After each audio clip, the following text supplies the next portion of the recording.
Self-love is, hey, look, I know you got a test on Monday, and I know you really want to go out with your friends. It's Saturday night, you want to go out, but if you fail that test, you're not going to feel good about yourself. I love you too much to let you go out tonight.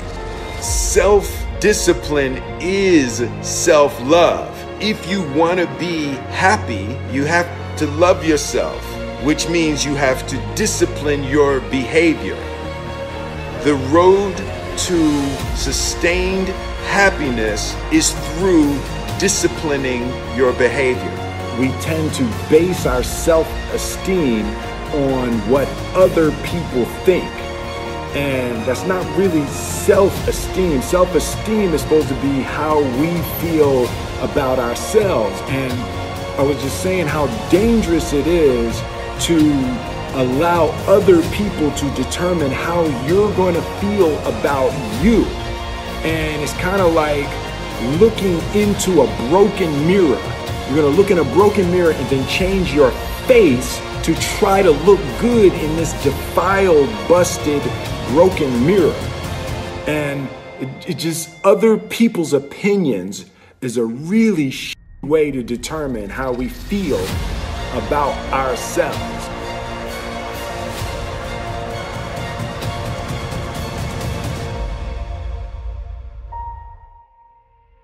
It don't matter whose fault it is that something is broken if it's your responsibility to fix it. For example, it's not somebody's fault if their father was an abusive alcoholic, but it's for damn sure their responsibility to figure out how they're going to deal with those traumas and try to make a life out of it. It's not your fault if your partner cheated and ruined your marriage, but it is for damn sure your responsibility to figure out how to take that pain and how to overcome that and build a happy life for yourself.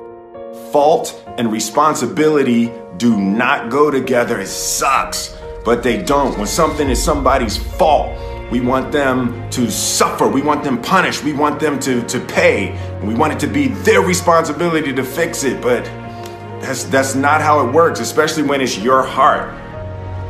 Your heart, your life, your happiness is your responsibility and your responsibility alone.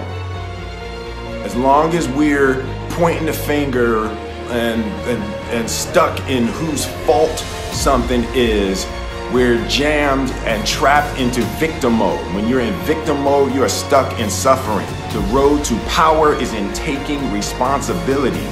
Your heart, your life, your happiness is your responsibility and your responsibility alone. You can make a person smile, you can make a person feel good, you can make a person laugh, but whether or not a person is happy is deeply and totally and utterly out of your control.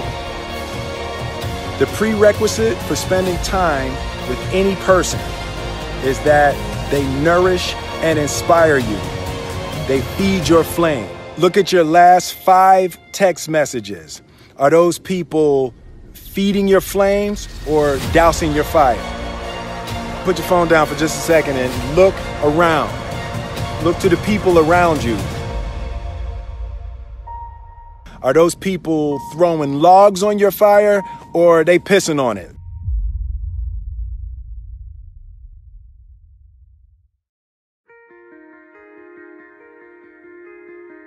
I want my life, I want my work, my family, I want it to mean something. And it's like, if you are not making someone else's life better, then you're wasting your time.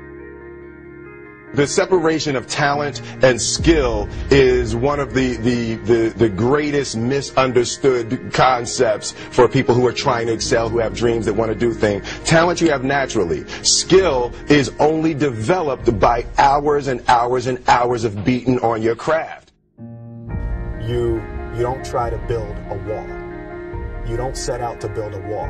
You don't say, I'm going to build the biggest, baddest, greatest wall that's ever been built. You don't start there. You say, I'm going to lay this brick as perfectly as a brick can be laid. There will not be one brick on the face of the earth that's going to be laid better than this brick that I'm going to lay in this next 10 minutes. And you do that every single day. And soon you have a wall. And soon you have a wall. And I think psychologically, the advantage that gives me over a lot of people that I have been in competition with in different situations is it's difficult to take the first step when you look how big the task is.